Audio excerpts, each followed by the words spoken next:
बर्बाद पिया में विटामिन की कमी है, थोड़ा थोड़ा देहिया में पानी की नमी है। मिलो न हमरा से भूल जाओगी,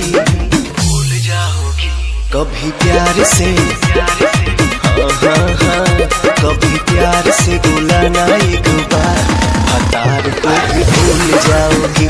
कभी प्यार से बुलाना एक बार, हतार को भी भूल जाओगी।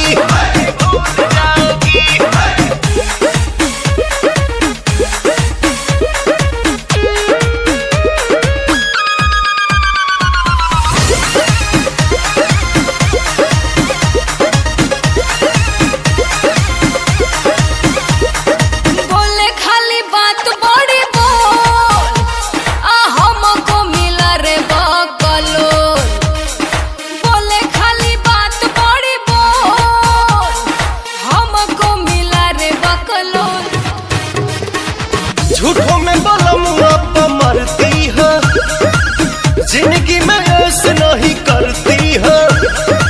कहता है हमको कि झूल जाओगी, कभी प्यार से कभी प्यार से बुलाना एक बार, हतार को भी भूल जाओगी। कभी प्यार से बुलाना एक बार, हतार को भी भूल जाओगी। हतार को भी भूल जाओगी।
सूरज के